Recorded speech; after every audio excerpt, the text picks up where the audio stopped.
There's a kind of awkwardness that lingers in the backdrop of classical Greek philosophy, and it has to do with the relationship between philosophy on the one hand and Greek religion on the other. As we've seen, the early philosophers were after wisdom, or the first and ultimate principles and causes of fundamental reality. And this eventually led the best of them to posit some supreme principle that was immaterial, unchanging, and eternal. The one over the many, the source of sameness, indifference, of permanence and change. But what were they to do with the sprawling pantheon of Greek gods? The philosophers certainly couldn't identify the gods with the supreme principle of reality because they simply did not fit the bill. The gods were, well, a lot like us, only writ large. Although immortal and powerful, the gods were finite, localized, mutable, fallible, even petty and self-indulgent. So the awkward problem was this: what did Zeus, Hera, Poseidon, and the rest have to do with the universal principle of all that has ever been and all that will ever be? The peculiar relationship between the gods and the ultimate principles can be seen in the early writings of the poets, such as Hesiod and Homer. The gods, though they exercise some control over the lives of men, are nevertheless themselves also subject to the unyielding decree, fate. So for the early philosophers, and especially for Plato, there was really only one place for the gods. Like humans, they too had to be subordinated to the eternal, the perfect, the immutable principle which exists at the summit of being. To the mind of Plato and many of the Greeks, whatever was at the summit of being was itself divine, but it wasn't a god, not at least in any way like the Greek gods were gods. Now, you may well wonder what use or purpose there was for the Greek gods. Why not just get rid of them? Well, among the myriad of shortcomings displayed among the gods, they had one thing going for them that warranted their existence. They were personal beings. For the philosopher, the ultimate principle and cause may hold pride of place, existing as it does at the summit of being. But it wasn't the kind of thing that seemed sufficient to account or to explain the reality of human consciousness, of intellect and will. The gods then were retained because they filled this explanatory void. They related and interacted with the human race. They could be appealed to as an explanation for human affairs. They could be petitioned for guidance and aid. And unlike the universal principle at the summit of all being, which seemed to function like an impersonal law, the gods were near. They were involved. They were relatable.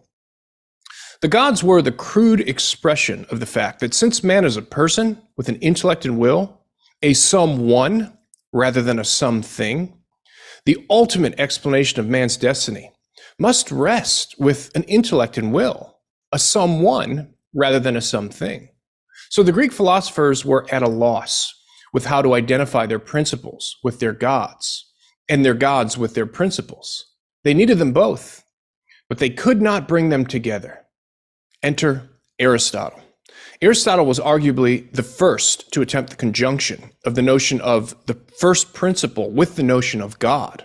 Now, this is debatable. Some think that Plato had attempted this before Aristotle with his idea of the good, but we'll leave that debate to one side for now.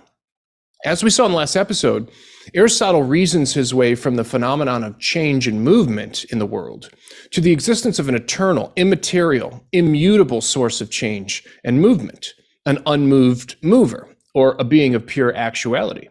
However, unlike those who preceded him, Aristotle went further and identified this first cause and principle of movement with God. The prime mover for Aristotle just is the supreme God. So the Greek pantheon of gods had now become obsolete, at least for Aristotle, because at the summit of reality, there was not just a supreme idea or a law-like principle or cause, but an ultimate being, a supreme God.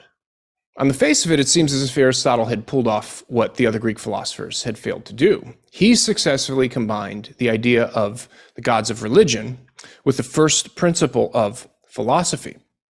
On closer inspection, however, Aristotle's synthesis leaves much to be desired. Consider, for example, the way that he describes his supreme God. He says God is a self-subsisting and eternal act of thinking, or the divine self-thinking thought, or a self-thinking principle. These are hardly the way anyone would define the word God traditionally. Consider that since Aristotle's God is a self-thinking thought, it cannot be said to know anything but its own thinking. It therefore cannot be said to know things in the world. And since for Aristotle the universe is eternal, it's always existed, his God is in no sense a creator. In fact, he's really not even an efficient cause of anything in creation, but exists only as a final cause that moves everything in the world indirectly, and only insofar as all things are drawn to it and are thus moved by desire towards this supreme being. And since Aristotle's God does not know the world, does not create the world, and exercises no causal power on or in the world, it follows from this that he cannot be said to providentially govern the world, let alone to hear or answer prayers. So at the end of the day, even Aristotle's God seems to be a lot more like a something rather than a someone. The prime mover is not in any way personal or involved in the affairs of the world of men. Now, Aristotle may have achieved a kind of rational theology, but he did so at the cost of a dead religion. The failure of the Greeks to find an adequate synthesis of their philosophy with their religion was actually not the fault of their philosophy. In my opinion, Plato, Aristotle, and later Plotinus all pushed philosophy as far as it could go, given the presuppositions that they were working with. What the Greeks really needed was not a new philosophy. They needed a new religion. Of course, Greek religion wasn't the only one on offer in the world during the lifetimes of Plato and Aristotle. Although virtually every other religion in existence at the time in the Western world was also polytheistic, there did exist an obscure people of an insignificant tribe who dwelled in a tiny region of Palestine called Judea, who were known as Jews. And they worshipped a God of a very different sort than those worshipped by the Greeks. The Jewish God isn't just one among many, or even the highest among many. He's the one and only, the sole supreme being over the entirety of the universe. Beside him, there is no other. And the name of this God is totally and radically unlike the names of any of the myriad of gods on offer in the world. When in Exodus chapter 3:14, Moses asks God for his name, God responds by saying simply, I am. The God of Israel doesn't just exist as all other gods claim to do, but rather he identifies himself as existence itself. God's name is He Who Is. And with the God of Israel, we have reached a summit of being that is greater than that which is reached through the philosophy of the Greeks. The best that Greek philosophy can deliver is a first principle that grounds the intelligibility of the world and that accounts for its dynamism and change. A first principle that, as we've seen, is pure and one and immutable and eternal and good. But the God of the Jews is something even more ultimate than this. The I am doesn't just ground the intelligibility of the world and account for its continued motion and change. The God of Israel brings the world itself into being from nothing and sustains it in being for as long as it is. God is not just the highest and first cause. He's the maker of heaven and earth. He's not just the prime mover. He's the creator. And unlike Aristotle's God, who is detached, unaware, and uninvolved in the world of beings, the I am of Israel is also the personal God of Abraham, Isaac, and Jacob. This God is not just a something, but a someone. Not a that which is, but He who is. Here is a God who could be properly identified with the first cause and highest principle. Conscious human existence could now be accounted for and explained by an ultimate principle that was at once intellect and will. Only with the God of Israel can the first principle of religion and the first principle of philosophy truly meet. The early Christians were well aware that the God revealed in Scripture casted a profound light upon the philosophy of the Greeks, and they wasted no time pointing this out. To the mind of the philosophically inclined follower of Christ living in the Greco-Roman world, the revelation of Scripture was precisely what was needed to provide philosophy with its truly highest possible cause and its most ultimate principle. So rather than being treated by Christian theologians as obsolete or irrelevant, Greek philosophy was expanded and progressed by them using the light of faith. And rather than being extinguished by the Christian faith, philosophy was vigorously carried forward in service to the faith. And like the Greek philosophers before them, Christian theologians were also in pursuit of wisdom. But they believed that there was a still higher wisdom than philosophical wisdom. The wisdom that the Christian theologians were pursuing wasn't a different or distinct wisdom from that which the Greeks were after. It was, in fact, one with philosophical wisdom, insofar it was in pursuit of the same truth. And yet it was higher than philosophical wisdom, insofar as the truth that it considered was itself revealed by the God who is at once the first cause and the ultimate principle that the philosophers themselves were groping for. So to the Christian theologian, then, philosophy was no longer the highest science that a man could engage in. Theology was now the queen of the sciences, and philosophy was now the handmaiden of theology.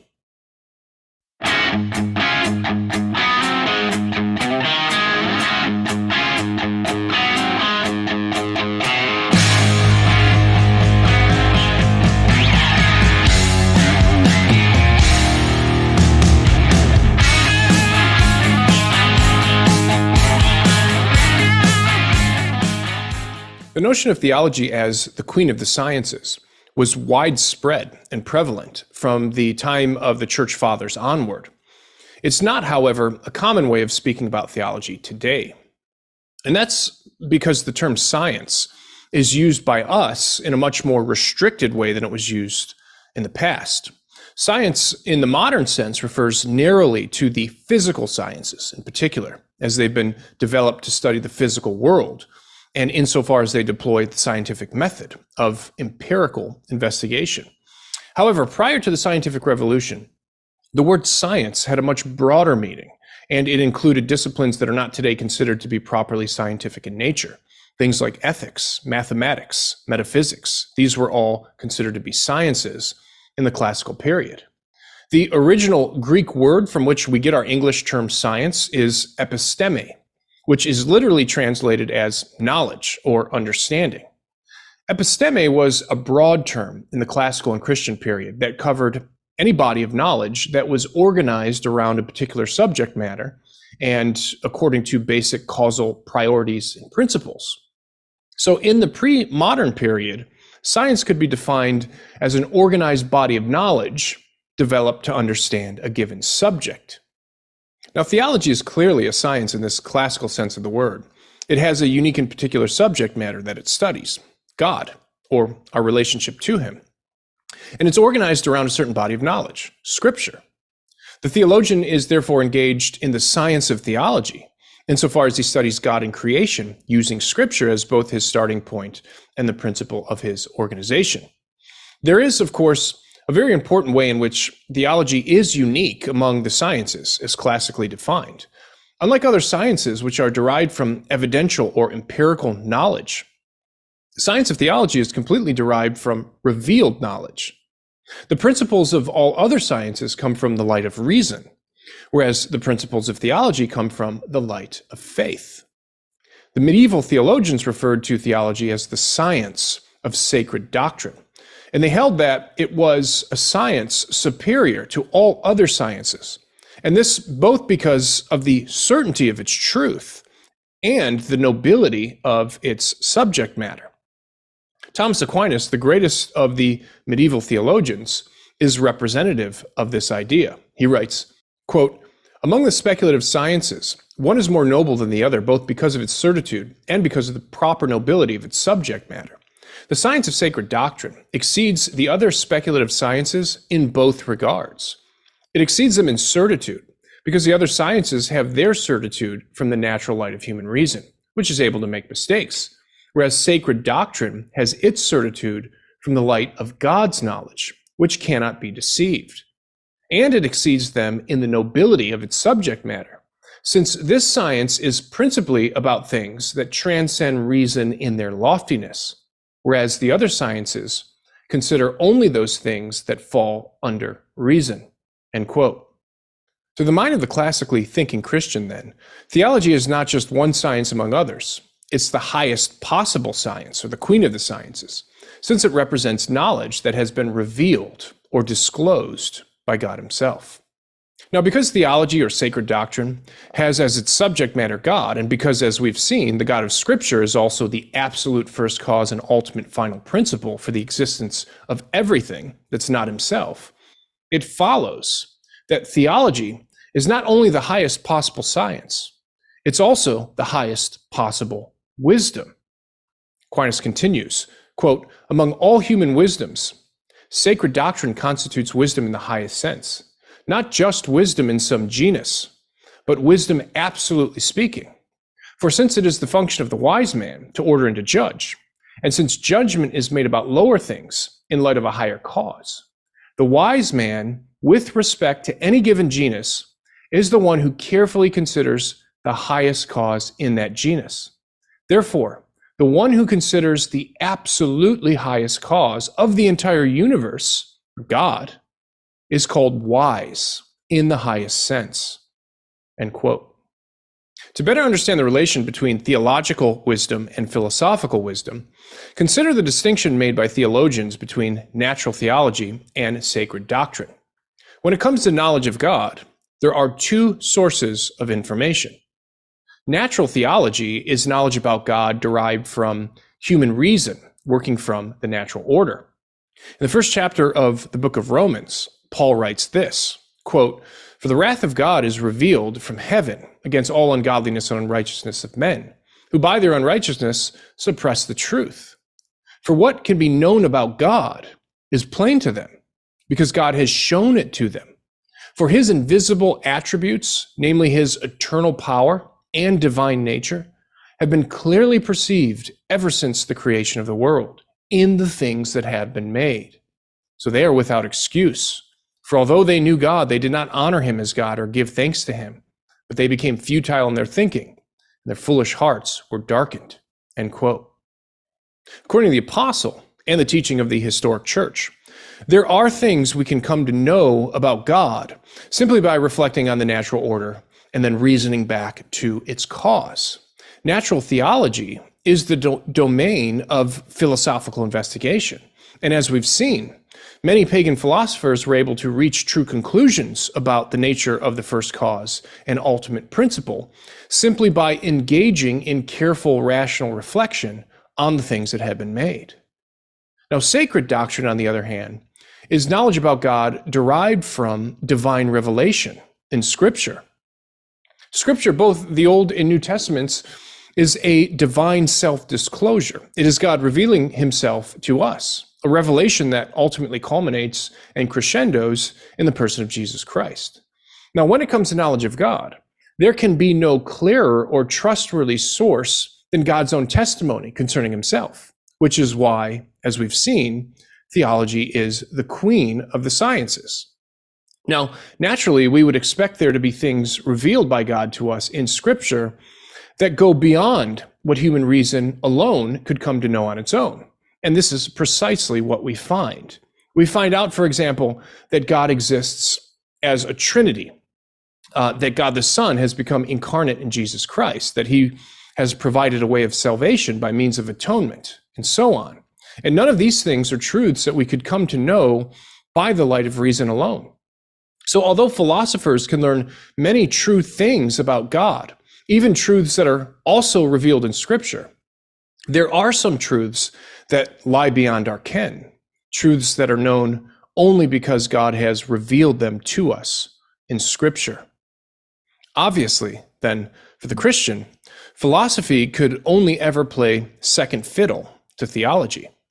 But this fact does not mean that philosophy is useless to the theologian or of little value to him.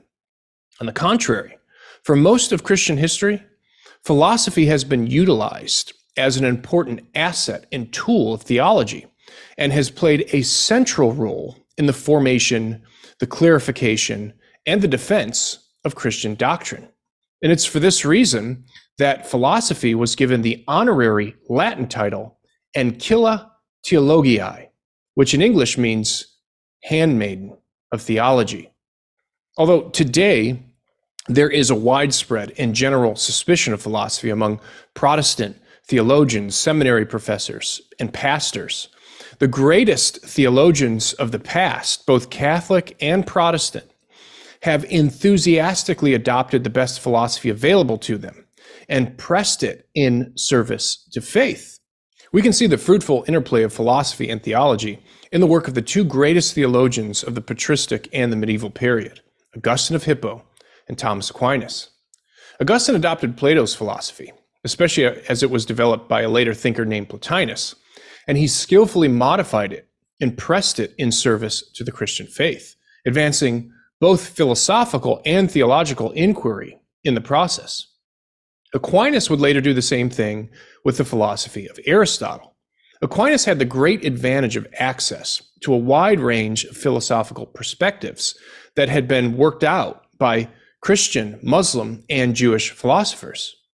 In my opinion, the philosophical theology of Thomas Aquinas represents the high water mark of Christian thinking when it comes especially to the doctrine of God. I don't believe that it's possible to attain a more exalted and transcendent, and yet at the same time, intimate and immanent view of God than that which is presented to us in the works of Aquinas. So in stark contrast to so many Protestant thinkers today, the greatest theologians of the past did not hesitate to assign philosophy a pride of place as the handmaiden of theology. But what does that look like? How can philosophy be useful and informative for the Christian faith? Well, one way in which philosophy has been extremely useful and important is in regard to the formulation of Christian creeds. In their effort to combat heresies and to protect the authoritative teaching of Scripture, the historic church has issued statements of faith, or creeds, defining its position on various doctrines. And very often these creeds would borrow terms, phrases, and ideas from philosophy in order to articulate their positions and to explain the meaning of some biblical teaching. Philosophy is also necessary for the defense of the Christian faith, or apologetics. Since outside of revealed religion, the question of God's existence is a strictly philosophical question. Arguments for the existence of God and responses to arguments against the existence of God will be fundamentally philosophical in nature. And this is why philosophers make for the best apologists. And it's also why, if you want to be a good apologist, you really need to get trained in philosophy. Now, most importantly, philosophy plays a critical, if often overlooked, role in the formulation of theology. Now, there are many ways in which philosophy is absolutely crucial and even unavoidable for the task of theology. And I'll eventually dedicate an entire episode to showing how. But let me just say this in summary. The Bible is not a work of systematic theology. It's obviously not a work of philosophy, for that matter. The Bible is a complex book written by over 40 different authors in all sorts of literary genres and styles. And it was composed over a period of 1,500 years. Piecing together what the breadth of Scripture says about any given subject is the task of systematics. And it's one that requires careful interpretive skill. But at the end of the day, how we decide to approach various genres and how we prioritize certain verses over others is going to come down to an interpretive framework that we have to bring to the text of Scripture. Unfortunately, the Bible just doesn't include a manual how to interpret itself. God has left this to us to figure out. Now, classically, the church has looked to the light of reason in general and to philosophy in particular to inform the hermeneutical framework it used to interpret Scripture, especially when it comes to understanding prioritizing, and interpreting the many texts throughout the Bible that describe the nature of God. Now, again, this is a big and controversial subject, and one which I'll have much more to say in coming episodes. But let me conclude by stating this. If you're going to do theology, you are going to need philosophy. It's absolutely unavoidable. And if you have a poor grasp of philosophy, or if you buy into bad philosophical ideas, your theology will, to that extent, suffer and be subject to many errors. As I noted at the beginning of this episode, the Jewish Christian revelation of God was the key to uniting the first principle of the Greeks, a something, to an intellect and will, a someone. This is a powerful example of the way in which theology enriches philosophy. I think that one way to understand part of what's going on for the first 1,300 years or so of church history is to see it as the project of taking the best of pagan philosophy and perfecting it in the light of faith. And from a Christian perspective, the meeting of philosophy and theology has been immensely beneficial for the philosophical enterprise. But of course, the benefit, as we've now seen, goes both ways. Theology, too, in many respects, receives great support from philosophy. The theologians who were integrating philosophy with faith were not doing it to enhance philosophy as a distinct discipline.